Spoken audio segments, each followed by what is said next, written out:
При всем этом, начиная с 1866 года, ингуши, численность которых колебалась в тот период от 40 до 45 тысяч человек обоих полов, вносили совершенно невероятные даже по современным меркам официальные налоги в государственную казну. В цифру, которую невозможно было бы поверить, если бы не тщательный налоговый учет самой Российской империи. Георгий Цаголов. Платежи и повинности горцев Терской области, 1898 год. С этого момента ингуши начали уплачивать больше своих соседей осетин и чеченцев. Местные официальные исследования выяснили, что еще в 1889 году платежи 40 тысяч ингушей равнялись платежам 80 тысяч осетин. 200 тысяч чеченцев Грозненского округа уплачивают к концу года казенных, мирских, земских платежей и штрафов столько же, сколько 45 тысяч ингушей. За 5 лет земские и мирские платежи достигли в Грозненском округе 160 тысяч рублей, у ингушей же 320 тысяч рублей и больше.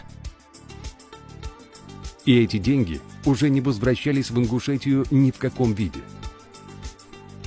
Здесь не строилась общественная инфраструктура. Не было дорог, не было государственных лечебниц. А на всю Ингушетию существовала одна единственная Назрановская школа, построенная в 1868 году на средства самих ингушей в Назрановской крепости. В нее совершенно невозможно было попасть ребенку из среднестатистической ингушской семьи. Обучение было платным, и школа вмещала только 70 человек.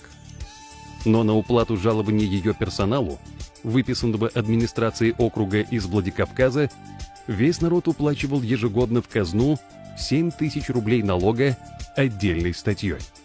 В перерасчете царского рубля на современный около 9,5 миллионов рублей. Официальные исследования также выяснили, что налоги, собираемые со всей Терской области, на 98% состояли из платежей горцев, хотя еще только на начало 1917 года горцы составляли всего лишь 49% ее населения. Принцип дальнейшего перераспределения средств довольно выпукло описан в прошении ингушей 1903 года о выделении ингушей в отдельный от казаков округ.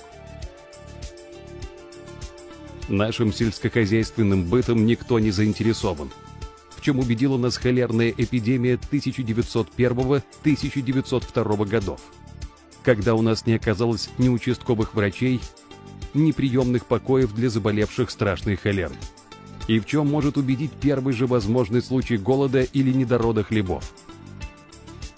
Совершенно в другом положении стоят станицы казачьего населения, которые имеют просветительские средства в виде станичных школ, общественных запасных магазинов и нужного медицинского персонала с приемными покоями.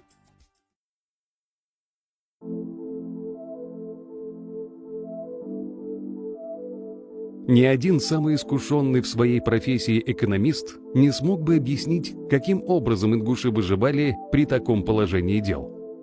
Удивляло это и их современников. Вот лишь некоторые цитаты, взятые из разных номеров журнала «Кавказского вестника» 1901 года. Ингуши очень умерены в пище и довольствуются тем, от чего русский крестьянин давно бы умер с голоду. При всей стесненности ингуш обстоятельствами нужно еще удивляться той энергии и стремлению к лучшему, какие проявляют они на своем житейском поприще. Живучесть и упорство ингушского племени поразительны. Сколько не высылают их из края как административным порядком, так и по определениям судов, и какие не принимаются против них полицейские меры. Все это могло бы другое племя привести в положение полной бездеятельности и упадка.